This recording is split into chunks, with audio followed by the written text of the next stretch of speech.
Savitri, Book 1, Canto 5, The Yoga of the Spirit's Freedom and Greatness. His being now exceeded thinkable space. His boundless thought was never to cosmic sight. A universal light was in his eyes. A golden influx flowed through heart and brain. A force came down into his mortal limbs, a current from eternal seas of bliss.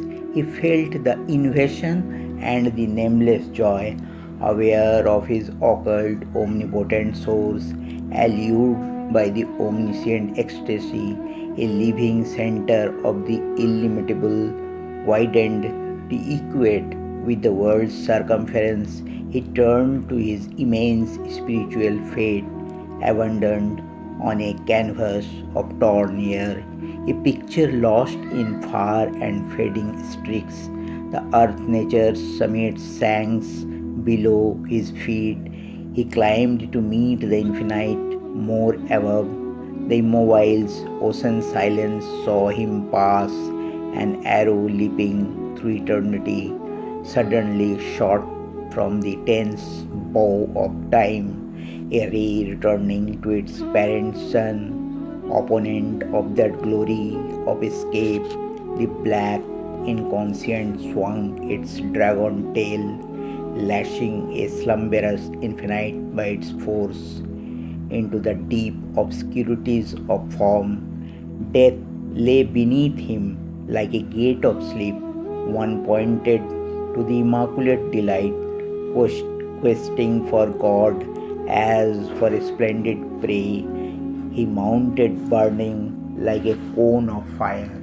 To a few is given that godlike rare release, one among many thousands never touched, engrossed in the external world's design, is chosen by a secret witness eye and driven by a pointing hand of light across his soul's unmapped immensitude, a pilgrim of the everlasting truth.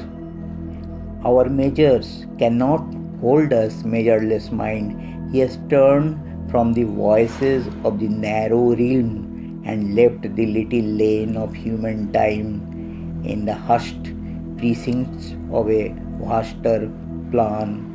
He treads the vestibules of the unseen, or listens, following a bodiless guide, to a lonely cry in boundless vacancy, all the deep cosmic murmur falling still. He lives in the hush before the world was born. His soul left naked to the timeless one, far from compulsion of created things. Thought and its shadowy idols disappear. The molds of form and person are undone. The ineffable wideness knows him for its own, a lone forerunner of the Godward earth, among the symbols of yet unshaped things, watched by closed eyes, mute faces of the unborn. He journeys to meet the incommunicable, hearing the echo of his single steps in the eternal courts of solitudes. A nameless marble fills the motionless hours. His spirit mingles with eternity's heart and bears the silence of the infinite.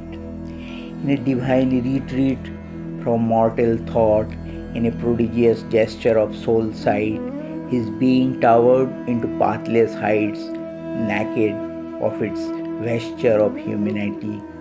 As thus it rose to meet him bare and pure, a strong descent lifted down, a might, a flame, a beauty half visible with deathless eyes, a violent ecstasy, a sweetness dire enveloped him with its stupendous limbs, and penetrated nerve and heart and brain, that thrilled and fainted with the epiphany.